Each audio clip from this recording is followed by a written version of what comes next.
Bueno, en nombre del Instituto de Bioética quiero darles la bienvenida a todos a la lección inaugural de la maestría con la doctora Emilsen de Cancino, a quien enseguida presentará Efraín. Para nosotros es muy importante tener este tipo de sesiones académicas en las que participan colegas tan importantes como la doctora Emilsen y tenemos la oportunidad de dialogar sobre temas que son cruciales para la agenda no solamente de la bioética o del bioderecho, sino para la agenda del país, que tocan los temas más cruciales frente a los cuales nos venimos enfrentando hoy por hoy en asuntos de tecnología, de innovaciones biomédicas o en temas que tocan la salud pública y el bienestar general de las personas. Bueno, un saludo muy cordial para todos los estudiantes de la maestría. Estos comienzos son siempre emocionantes, llenos de expectativas y por eso le hemos querido dar la solemnidad de una lección inaugural como tradicionalmente lo hacemos. En esta oportunidad especialmente interesante y atractiva académicamente por la presencia de la doctora Emilsen. Quiero también saludar, antes de presentarla a ella, por supuesto, a los estudiantes nuevos. En la maestría tenemos 10 nuevos colegas. Esperamos que esta experiencia en la bioética sea como para nosotros, digamos, transformadora de nuestras vidas y que en este proceso de investigación o socialización de la bioética ustedes también transformen la vida de otras personas. Ese es lo que nos mueve y nos motiva y nos ha hecho felices a los que estamos en este trabajo. Esta es la 15ª cohorte de estudiantes. En este momento tenemos cerca de 40 profesionales graduados ya y actualmente cerca de medio centenar, de unos 47 estudiantes activos, sumando las 10 personas nuevas que ya nos acompañan desde hoy en nuestro grupo. De manera que, pues, bienvenidos a este acto que reviste solemnidad, como debe ser, porque así lo sentimos, pero que realmente es en el fondo una reunión de buenos amigos en torno a un tema que nos enamora, que nos cautiva y nos motiva. La doctora Emilsen González de Cancino es profesora titular en el externado. No solamente ha sido de esta casa desde antes de iniciarse el Instituto de Bioética, de toda la vida, de la Javeriana, sino que para muchos de nosotros ha sido modelo, inspiración por su rigor académico y en especial por la claridad con que ella ha construido y entiende criterios para entender esa relación entre el derecho, la ética y la bioética. Ella es directora del Centro de Estudios de Genética y Derecho y directora del Departamento de Derecho Romano en el externado. Nos honra su presencia y le agradecemos mucho haber aceptado esta invitación. Los dejo con él. Bueno, muy buenos días. Buenos días, doctora. Para mí realmente es un motivo de mucho orgullo venir a esta gran universidad y en un evento de tanta importancia como el que se celebra hoy, que es la inauguración de un nuevo curso de maestría. El título que tengo para venir es muy importante, porque el título que me legitima para estar aquí con ustedes es el de la amistad, ningún otro. Es la amistad con el doctor Méndez, con el director, el doctor Rueda, con mi querido colega, el doctor Jorge Gaitán, con el padre Llano, ausente, pero bueno, tantos amigos aquí, el profesor Nelson, Olguita Maldonado, que tampoco nos acompaña, pero yo creo que ese es un buen título también para hablar. Los felicito por la carrera de posgrado que comienzan y lo que yo quiero hacer es hablar aquí con la sencillez del amigo, como el título es la amistad, con la sencillez del amigo, tratar de compartir con ustedes la mirada que yo tengo, es decir, una mirada muy personal, no tiene nada de mayor valor, sino una mirada muy personal sobre algunos de los temas que concitan la interés tanto de los juristas, es decir, del llamado bioderecho, como de la bioética. Entendiendo que de todas maneras se mueven ambos en un campo de mucha complejidad.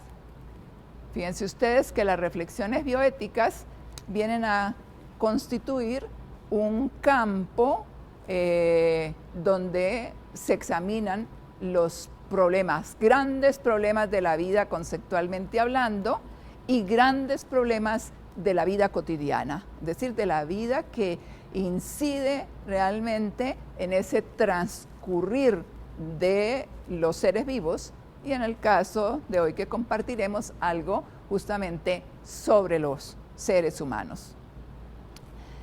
Mi consejo ahora que comienzan, si es que en este contexto se pueden dar consejos, es que examinen cada uno de los problemas, de las hipótesis que se ponen a su consideración con la mayor responsabilidad, como si de esa solución dependiera la suerte de toda la humanidad, pero teniendo en cuenta que cada hipótesis presenta sus particularidades específicas y que hay que atender esas particularidades y especialmente esas necesidades y especialmente, valga la redundancia, cuando las necesidades se refieren a las personas más pobres, más débiles, más vulnerables en cualquier sentido. Conscientes de la responsabilidad que significa dar respuestas. Hasta la respuesta que se le da al nietecito de 2 años, la responsabilidad que tiene el abuelo al darle una respuesta para la cosa más elemental porque lo orientará, hasta obviamente la respuesta que da el gran consejero, el gran conductor, el gran consultor, ¿verdad? Pero también conscientes de que en la bioética prácticamente las soluciones son como el manto de Penélope, que tiene que ser tejido y destejido, de acuerdo con el escenario en que se presenta el problema y de acuerdo con lo que ya hablamos de las necesidades en cada caso particular. ¿Sí?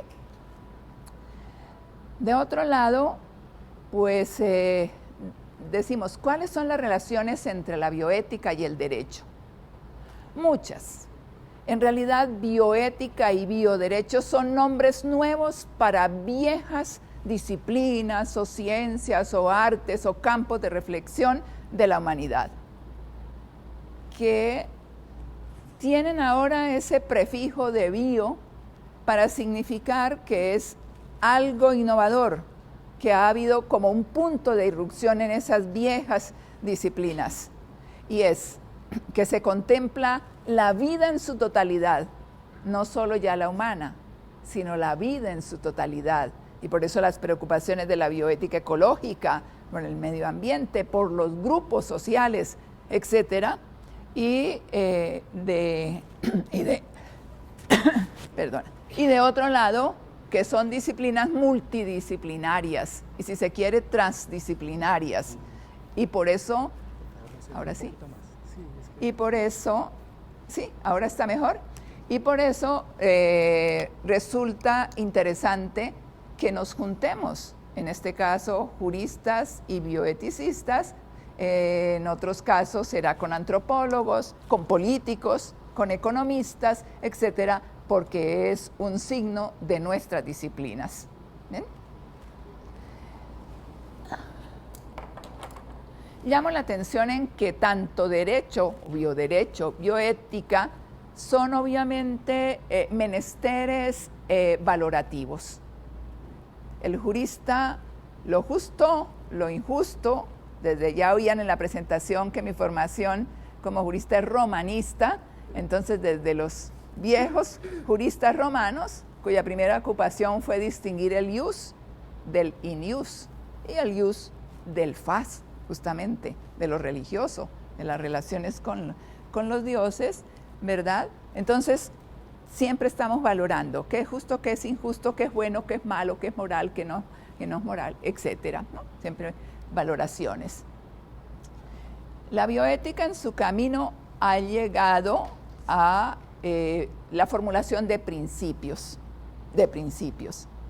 Sean los famosos 4 principios que muchos conocen ya muy bien, del Kennedy Institute, ¿verdad, doctor Rueda? ¿No es cierto? Los famosos 4 que sobre todo se aplican y se aplicaron tradicionalmente en biomedicina, porque nacieron en ese campo, pero la bioética no se reduce a las preocupaciones por los temas de la biomedicina, sino que realmente es lo que Potter soñó, un puente hacia el futuro y un puente entre las ciencias sociales y en general las ciencias naturales, podría decir, por ejemplo, la ecología.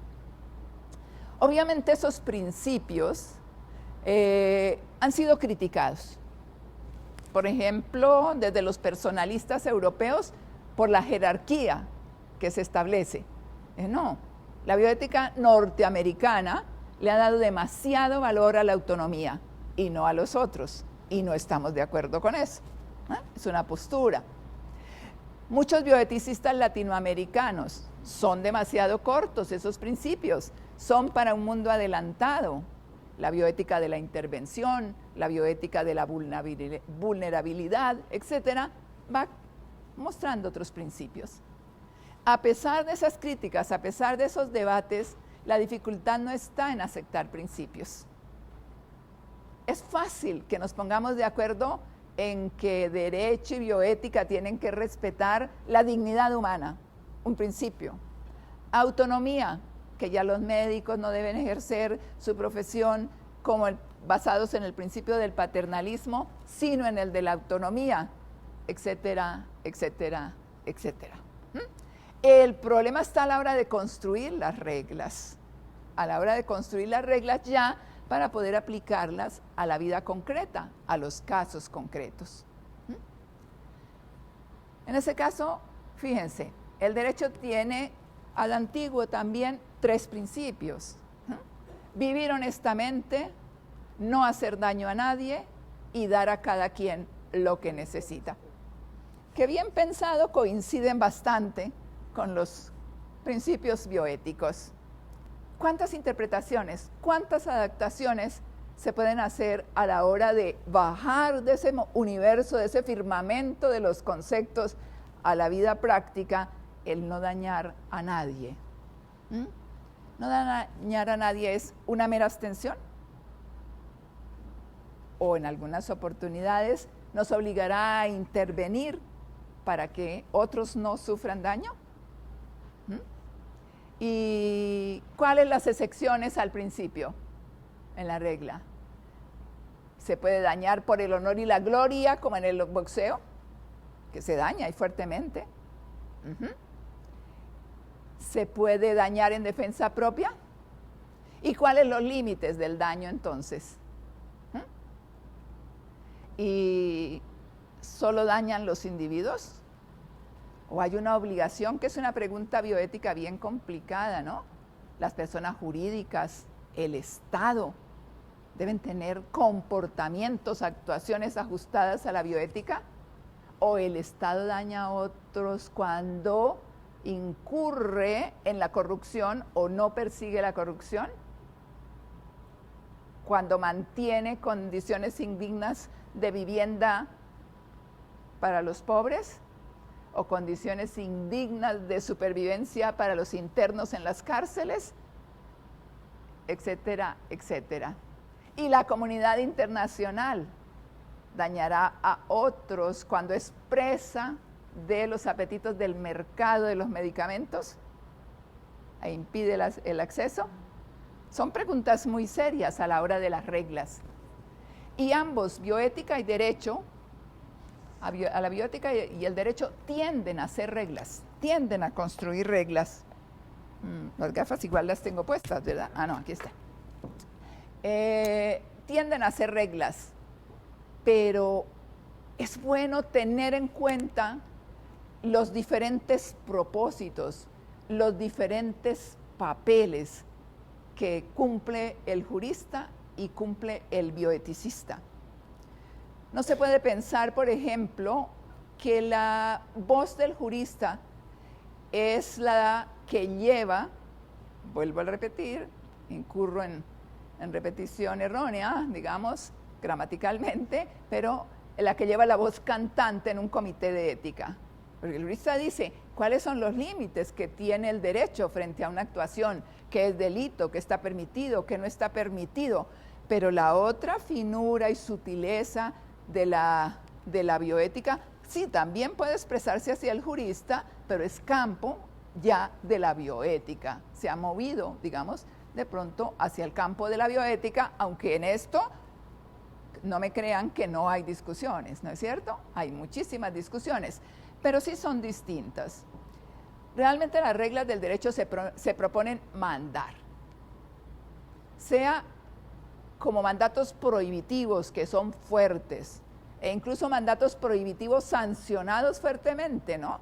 Como no puedes matar a nadie, si matas a alguien vas a la cárcel, etcétera, etcétera. Las reglas de la bioética, en mi opinión, recuerdan que les dije que era la opinión de un amigo la que iba aquí a manifestar, no la de un sabio en bioética, se proponen convencer. Realmente el último punto de referencia para las normas jurídicas es el poder, es la fuerza. Claro, lo ideal fuera que todas fueran normas absolutamente democráticas, de consenso, pero eso no sucede en la realidad, y menos en la realidad de nuestros países, ¿no es cierto? Y su último punto de referencia es el poder. En la bioética yo creo que no es esa potestas, es la autoritas. Es la autoritas. Es decir, el convencer, y esa autoritas está representada, para no mirarla solamente en lo conceptual, está representada en la perfección casi, en la búsqueda de la perfección de la norma misma, en la coherencia de la norma con las necesidades y con los valores dentro de los cuales se mueve.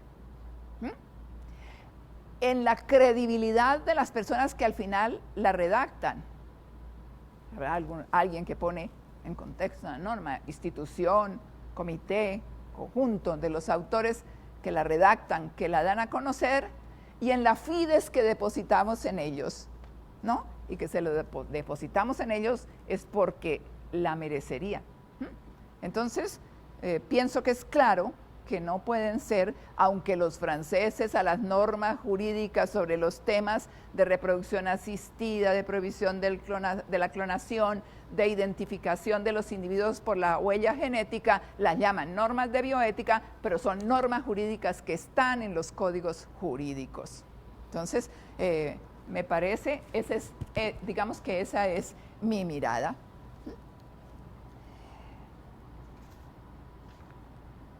Quisiera recalcar también que en mi concepto, la relación entre derecho y bioética es estupenda cuando convergen, cuando logran naturalmente la convergencia, pero que no puede ser, no podemos pretender que sea una relación de medio a fin, ni de antecedente a consecuente. Es decir, como ustedes juristas, cuando van a hacer una norma, esperen que los bioeticistas reflexionemos y les demos las coordenadas de la norma, ¿sí? Ni ustedes juristas pretendan que porque ya llegaron a una norma, nosotros no podamos seguir pensando. Que si la Corte Constitucional colombiana ya llegó a la creación de unas normas con relación a la interrupción voluntaria del embarazo, a nosotros nos esté vedado seguir reflexionando sobre eso para ampliarla, para restringirla, para decir A o para decir B.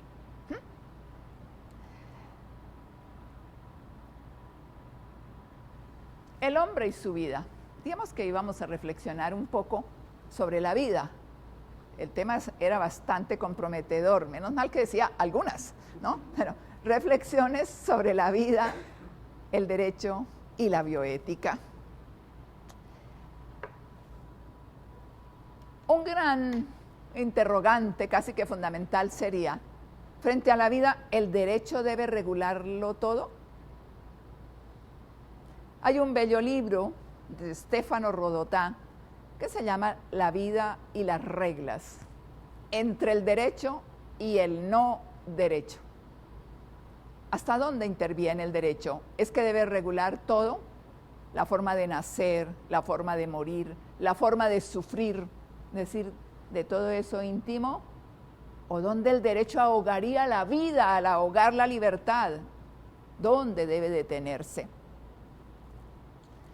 Sin embargo, fíjense ustedes la paradoja que se presenta en este campo. Yo diría no, de ninguna manera. Pero la paradoja que nos muestra el mismo autor, dice, el mundo ha quebrado la técnica, ha quebrado las leyes de la naturaleza. Por cierto, otro director anterior, el padre Celis, decía, hemos convertido el azar en moralidad. ¿Y eso quiere decir que lo tenemos que convertir en derecho? Pero volvamos a la paradoja de Rodotà. Se han quebrantado las leyes de la naturaleza. Ya es posible tener hijos sin cópula carnal. Eso antes del siglo XVI, quizá, que empieza a hablarse con Enrique el Impotente, siglo XV, finales del siglo XV, pero era impensable, ¿verdad? La investigación con células madre, la posible clonación o la clonación de los animales. Y entonces, dice él, pasa que la preocupación inicial no es de los juristas, sino que el hombre en general siente horror al vacío. Es decir, estaba muy cómodo moviéndose dentro de unas reglas que existían. Ahora que las ha quebrado, siente horror al vacío y vuelve los ojos al derecho, pidiéndole normas. Los médicos, denme normas para saber si lo que hago está permitido o no está permitido. Los padres, denme normas para saber si puedo exigir la entrega del hijo a la madre gestante por encargo o no, etcétera, ¿sí? Entonces, fíjense ustedes que el balance para el derecho es importante, pero es realmente difícil. Porque de un lado, sí, no puede ingresar en todos los detalles de la vida, todos los elementos de la vida. No sería bueno que lo hiciera. Pero tampoco puede esperar y permanecer apático frente al apetito de la técnica de apoderarse de la vida. Y tal vez menos al del mercado de apoderarse de la vida, porque quizá el juego entre vida y técnica sería menos complicado si en el medio o por encima no estuvieran siempre las leyes del mercado tal como se conciben actualmente. ¿Y la bioética? ¿Será que la bioética sí puede entrar sin límites en la vida del hombre? No tengo la respuesta. Para eso tengo que interpelar al doctor Rueda, al doctor Méndez, y tendrán un año para interpelarlos al respecto. Pero es también a 2 años, mejor aún, muy importante. La vida necesita del derecho por eso, pero cuánta prudencia y cuánta sabiduría necesitan los juristas para mantener el equilibrio.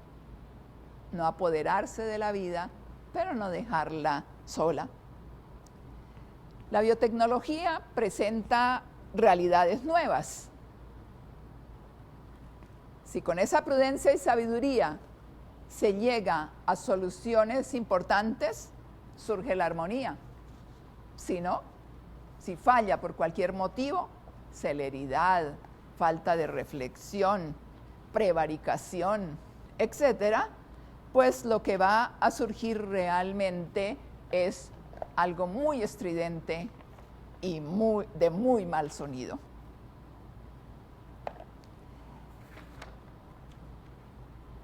¿Qué promesas nos hace la biotecnología?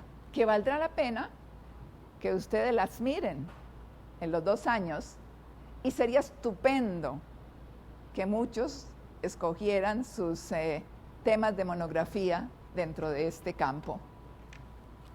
No pretendo ser exhaustiva, pero ¿qué nos promete la tecnología? Vida sin enfermedades.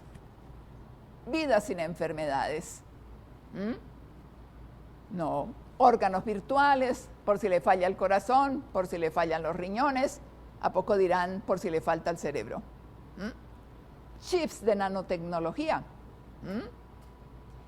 Edición de embriones, para que antes del nacimiento ya se haya conseguido una vida completamente sana. Son promesas, estamos hablando de promesas, ¿no es cierto? En la práctica, la noción misma de enfermedad nos presenta grandes problemas. ¿Es la esterilidad una enfermedad o no la es? No lo es. Y la Corte Constitucional ha basado en ese razonamiento el hecho de negar o aceptar, en el caso de la nuestra, negar que las técnicas de reproducción humana asistida estén dentro del listado POS. Y es sobre la consideración si se trata de una enfermedad o no se trata de una enfermedad. Y aquellas noticias que a veces nos asombran. No, una pareja de sordos, una pareja de ciegos que quiere que sus hijos nazcan sordos o invidentes. Y que nosotros decimos, eso es una minusvalía, eso es una enfermedad. Y ellos nos dicen, no, es una condición de vida diferente, una capacidad física distinta y así debe ser tratada. Menudos problemas para la bioética, ¿verdad? Inmortalidad, pero no porque escriba un libro como el del Quijote y entonces sigamos hablando de Miguel de Cervantes y buscando sus restos, o de Colón, no, porque usted en realidad, hombre, no va a morir, no va a morir como hombre, no su alma separada del cuerpo. Entonces, clónese. Y el clon será, pues, su existencia inmortal o la sucesión de clones. La clonación daría para muchas preguntas. Reproducción a voluntad. No, usted, abuelita, que ya tiene nietos casi profesionales, ¿quiere tener un hijito? Pues sí, se lo podemos dar. Reproducción a voluntad. Y según nos cuentan, incluso marchando hacia poder tener hijos solos. No como la mujer que dice no quiero tener nada con un varón y me inseminan, pero es semen de varón, sino tratar de llegar a que con las células madre de un varón se produzcan también óvulos o de una mujer se produzcan también espermatozoides, como nos cuenta el capítulo final del famoso libro de la India, Arati Prasad, como una virgen. Un título igual al de la canción de Madonna. Hijos a medida. O por condiciones de salud, entonces con la edición de embriones, con la presencia de un donante más sano, o por qué no pensar en condiciones que creemos son cánones de hermosura. Alto, delgado, ojiclaro, rubio o negro alto como los masái. Vaya a saber que ignoramos también de ese continente olvidado para nosotros. Pero a medida, o como salvadores, como gemelos salvadores para un hermanito vivo que sufre alguna enfermedad, como en la hermosa película de La decisión más difícil, ¿verdad? Y que ya hubo caso colombiano también fallado aquí por nuestros jueces.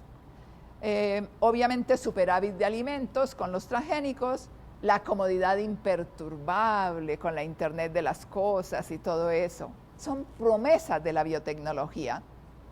Promesas a que si se presentan de verdad y se hicieran realidad, pero en el mundo de hoy sería aumentar la ventaja de unos frente a las desventajas de otros.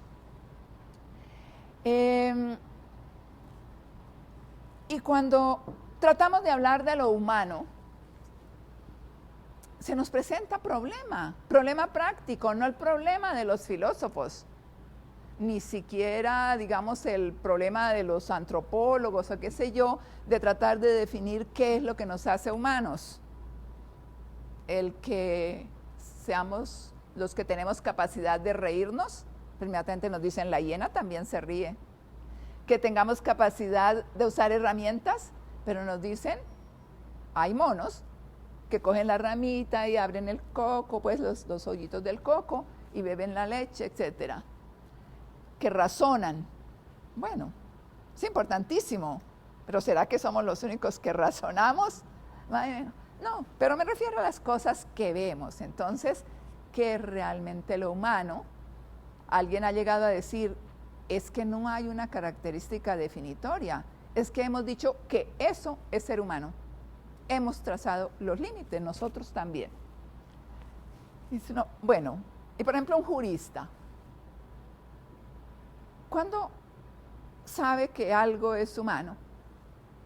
Algún ser es humano. Me parece que el primer criterio que tiene, el más seguro en este momento, es el haber nacido de mujer. Nació de mujer. Nos dicen a veces el espacio, creo sigue siendo el periódico amarillista, que nació un niño con cara de perro. Pero fíjese, nació un niño con cara de perro. Es decir, nació de una mujer, es un niño, no un perro. Es un primer criterio.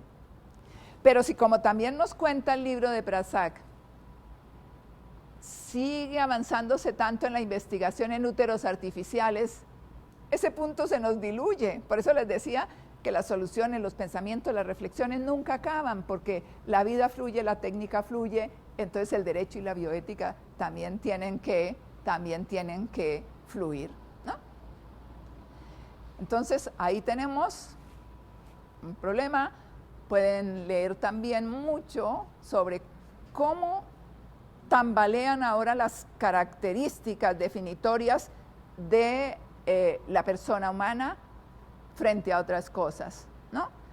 Y que algún autor ha dicho, pues fíjense ustedes que a ello contribuyen los defensores de los derechos de los animales, los primatólogos, los biólogos, que ya no tienen la taxonomía rígida de Linneo, los investigadores en inteligencia artificial, todo eso. Nos enseña más modestia incluso. ¿Bien? Y el cuerpo humano, ¿qué motivos de reflexión da actualmente a los juristas que no tenía antes y a los bioeticistas? Pues partimos de la base de que es indisponible. El cuerpo humano es indisponible.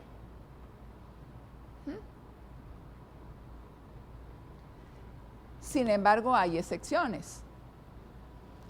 Pocas y generalmente legitimadas por el consentimiento, por el principio de solidaridad, por la gratuidad y por la finalidad terapéutica. Es el caso de la donación entre vivos de órganos, componentes anatómicos para trasplante. Y es el conjunto, digamos, de criterios sobre los cuales se basan los defensores de la validez de los contratos de maternidad por encargo, siempre y cuando sean gratuitos. Entonces, solidaridad, finalidad altruista, etcétera, etcétera. Pero quisiera llamar, dentro de todas las discusiones que se adelantan ahora sobre el cuerpo, quisiera llamar la atención sobre un criterio que manejan mucho los juristas actuales, y es el de la funcionalidad. No me voy a referir a decir el cuerpo que ya no es capaz de desarrollar todas sus funciones, etcétera. No, es en otro sentido. Las prótesis no vivientes. Cada vez son más perfectas. Cada vez se asemejan más en su funcionamiento al elemento del cuerpo natural que están reemplazando. Y no sé si ustedes me darán un nombre bueno, lo he tratado de pensar, digo, ¿cómo será? Diríamos, las prótesis, ¿será que se alcanzan a llamar? Vivientes pero que no están unidas al cuerpo, caso típico, el perro lazarillo. Sí puede ser ¿Pueden llamarse prótesis en ese sentido? No sé, bueno, pero el perro lazarillo obviamente no forma parte del cuerpo, no se inserta como el chip, los chips que se le insertaron al autor Christopher Reeve para que moviera un poco sus piernas y fuera capaz de impulsar las ruedas de la bicicleta, ¿no? No están tampoco como las piernas del atleta surafricano que ha estado tanto en las noticias en los últimos días. Están fuera, duermen fuera, tienen sus propias enfermedades, pero ¿a qué están destinados? A que aquella persona a la cual acompañan pueda defenderse en la vida. Entonces, tienen una funcionalidad relativa al cuerpo de la persona y por lo tanto muchas sentencias judiciales los han considerado ya en razón de esa relación de funcionalidad, los daños que se puedan hacer a esas prótesis, a esos animales, como daños personales, no como daños a las cosas. Ah, no, es que me quebró la prótesis, me dañó la prótesis que usaba en la pierna derecha. Ah, no, eso es una cosa, entonces es un daño a la cosa. No, es un daño personal. Ah, mató el perrito. Sí, el perrito no mató a un animal. Le causó un daño personal. Mató a un animal, pero le causó un daño personal. Le causó un daño personal, no un daño a las cosas. Ese criterio de funcionalidad tiene también, o se ha aplicado de manera que a mí me parece importante comentar con ustedes en el caso del semen, de las muestras de semen. Ustedes saben que en los bancos puede haber hombres, porque los casos se han referido solo a los hombres, ya que ustedes recuerdan que los óvulos no se pueden conservar sino desde hace unos 25 años tal vez. Entonces, las mayores discusiones eran con relación al semen. Algunos hombres donan el semen. Por cualquier motivo que tengan, van a la unidad de biomedicina reproductiva y donan el semen. No tienen ningún interés en prohijar. ¿Por qué lo hacen? Lo discutirán en sus clases y realmente pierden el interés normalmente o deben perderlo, es lo más aconsejable que suceda, pero otros no. Piensen en nuestros jóvenes oficiales, por ejemplo. Los soldados son demasiado jóvenes, pero podría ser que antes de ir al desminado, que puede dejarlos estériles, depositan el semen, no lo regalan, no lo donan, lo quieren por si acaso la mina los deja estériles. E igual en los casos de tratamientos de quimioterapia o radioterapia para enfermedades como el cáncer. Y se encuentran, oh sorpresa, que cuando vienen años después, porque realmente se ha producido el efecto que los dejó estériles o infértiles, vienen a reclamar y no está su muestra de semen. Entonces, a nadie se le ha ocurrido que el semen es una persona. Bueno, se ha ocurrido por allá en tiempos de bárbaras naciones, pero el semen es una cosa separada del cuerpo. Pues bien, hay ya sentencia del Tribunal Federal Alemán, que son tan acuciosos, del Tribunal Federal Alemán, que dice, no, el semen separado del cuerpo en una institución que justamente, este caso era un servicio de andrología, que justamente lo que hace es guardarlo para que se vaya a funcionar después, igual que funcionaba en el cuerpo. Si se pierde, no se ha perdido, no es un daño infligido a la cosa, es un daño infligido a la persona. Y es muy interesante el criterio de funcionalidad. Pero también en algo más próximo, incluso al cuerpo personal, se ha aplicado este criterio. El caso de los embriones. Hay una directiva europea sobre la protección mediante patentes de las invenciones biotecnológicas. El artículo 6, apartado 2, literal C, dice que no se podrán proteger mediante patentes los embriones humanos. Los embriones humanos. Pues bien, en Alemania, un señor Oliver Blustre obtiene una patente sobre el procedimiento para aislar las células neuronales, células madre que producen células neuronales, sobre las células mismas y sobre el procedimiento de utilización terapéutica para luchar contra enfermedades neurodegenerativas. Y Greenpeace demanda la nulidad de la patente.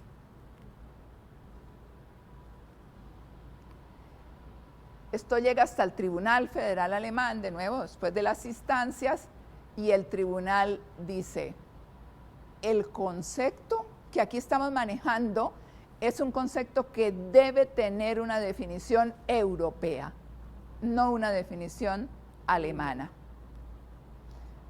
Porque hay mucha diferencia entre el concepto y la protección que da el embrión la ley alemana y el concepto y la protección que da el embrión la ley española, para poner los ejemplos. Esto debe tener una unidad europea.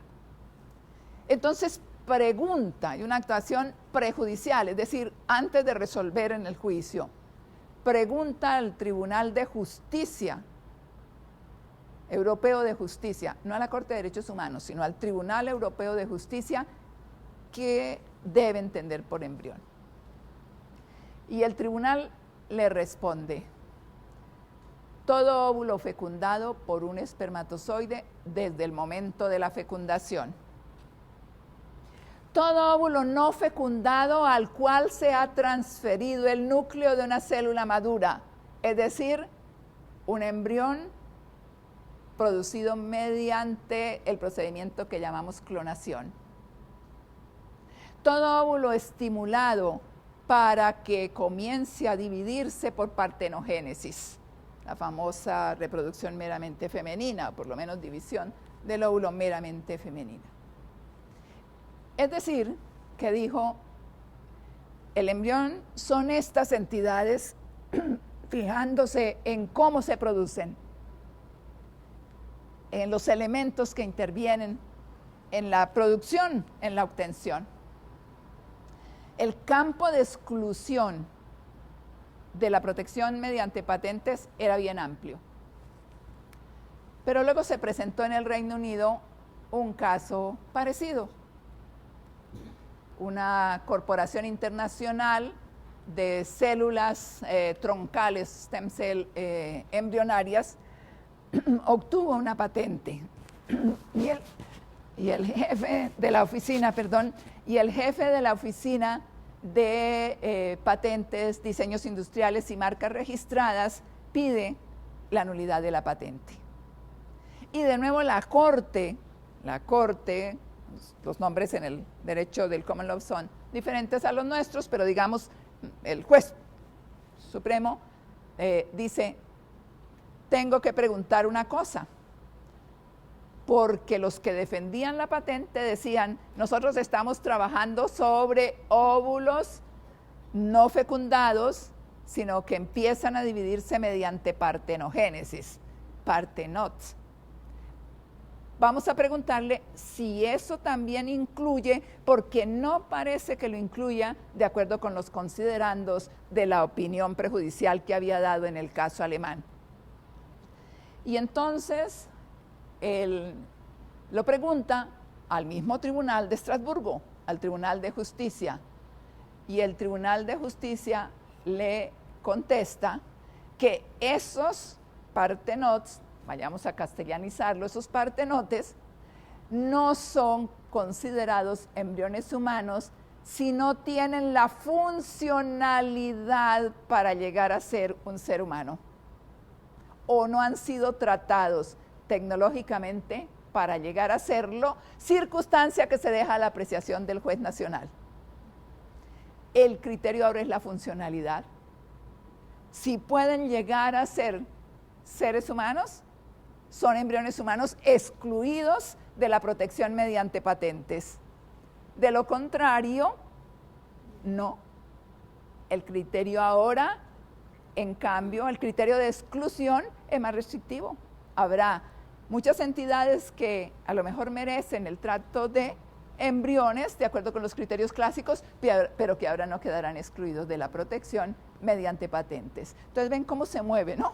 Está en pleno movimiento aún en el mundo de la práctica. Dejemos la funcionalidad. No sé si ya me he pasado del tiempo. ¿No? Y pensemos en algo del cuerpo que también tiene mucha importancia en las reflexiones ahora. Las famosas muestras biológicas. Formaron parte del cuerpo, pero ahora ya no. Están en los laboratorios, están en las colecciones particulares, están en los biobancos. La institución idea que la misma revista Time en el momento del cambio de milenio enlistó dentro de las 10 ideas que están moviendo el mundo. Son ahora esenciales para la investigación. Y allí están muestras biológicas que tienen, y lo ha subrayado una buena amiga nuestra aquí de todos los profesores, ha venido también a la Javeriana, seguramente en la biblioteca del instituto estarán sus artículos y su libro. Pilar Nicolás ha subrayado la importancia de las muestras como muestras en sí y como sustrato de información. Como muestra en sí, porque también, por ejemplo, un gameto puede ser una muestra y tiene importancia en sí, pero tiene también mucha importancia por la información.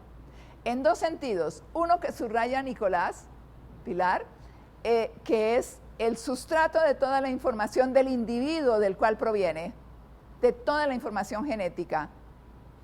Y como los datos genéticos son familiares y grupales, pues también da información sobre su familia y sobre el grupo al cual pertenece. Pero en algo que no había tal vez podido conocer Pilar en el momento en que hizo su libro y todo, ahora como sustrato físico de información introducida. Dicen que ahora es la manera más compacta de guardar información, el ADN. ¿Cómo se hace? Ni idea.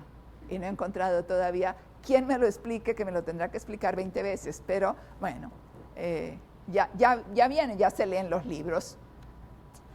Y en este campo, los debates éticos y jurídicos se dan especialmente en el mundo de la investigación y en el mundo de los seguros. Parecen muy distantes, ¿verdad? En el mundo de la investigación, y ya se han presentado muchos debates y pueden buscarlos en internet, necesidad de que los tribunales dicten sentencias por conflictos que se presentan entre el investigador y el sujeto fuente. Que usted investigó a partir de mis células y que a partir de mis células obtuvo una patente y que esa patente le ha producido millonadas, y yo qué, no he tenido ninguna participación. ¿Las células son mías? ¿No son mías? ¿Qué? ¿Cómo han contribuido a la investigación? O usted, entre los investigadores y las universidades, sí ha hecho una colección aquí en la Universidad de Washington, ahora se traslada por razones incluso salariales a la Universidad de Wisconsin y se quiere llevar esa colección. Pues no, ¿verdad? Y viene el debate.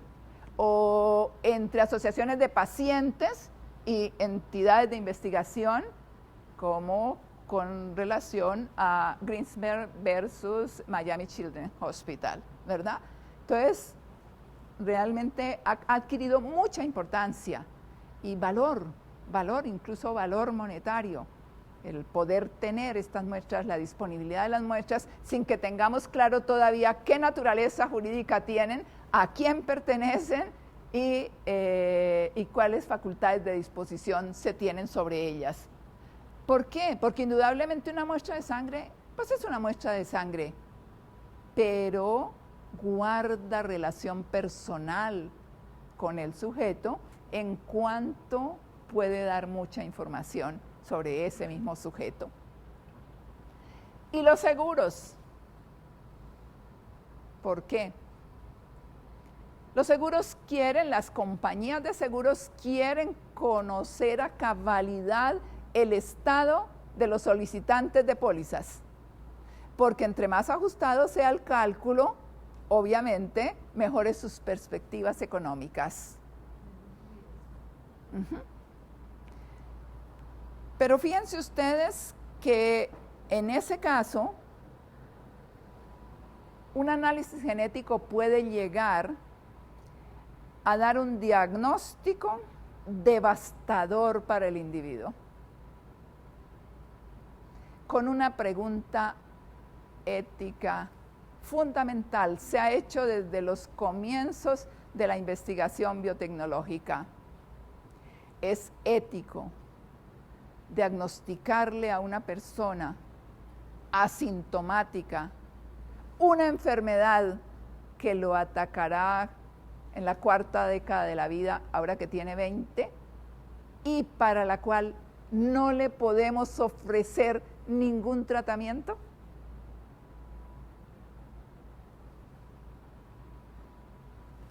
Frente a la exigencia de los seguros hay distintas decisiones. En Alemania no se permite, sino en los seguros contratados con primas llamadas de lujo, es decir, por unas cantidades asombrosas, y así sucesivamente.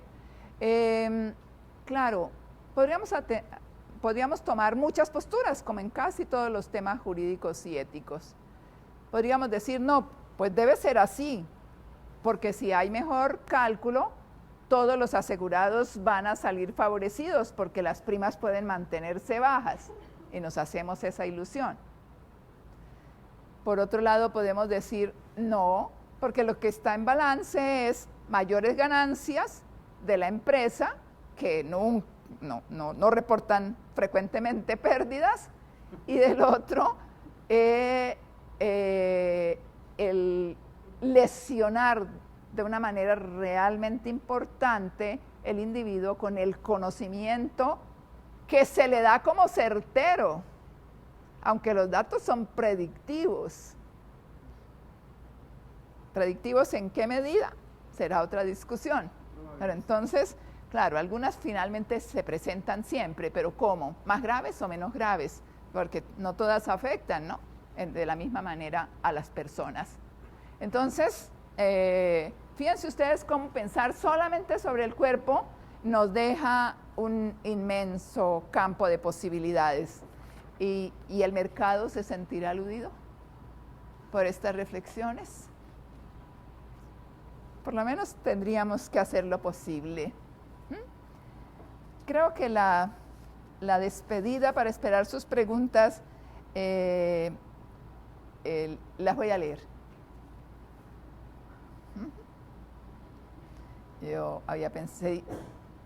Yo diría que especialmente dirigido a los señores y señoras que empiezan este curso. Los felicito por la elección de este posgrado, aquí y ahora, y de la difícil pero esencialmente interesante tarea de reflexión a la que han decidido dedicarse. Me atrevo a pensar que en las disciplinas valorativas se hacen presentes todas las pasiones, todas las pulsiones, todo el conocimiento acumulado, y que avanzar en ellas, en la destreza para desempeñarlas, nos ayuda a ir temperando nuestros excesos, nos permite lograr mayor capacidad para la comprensión, la solidaridad, el amor. Lo más difícil en estos semestres no será agotar la lectura de la bibliografía especializada, ni comprender las relaciones entre el derecho y la bioética, tampoco sacar buenas notas con el doctor Méndez. Lo más difícil será vencer los prejuicios, pues como certeramente lo expresó Margarita Yourcenar, los fantasmas son invisibles porque los llevamos dentro. Muchas gracias.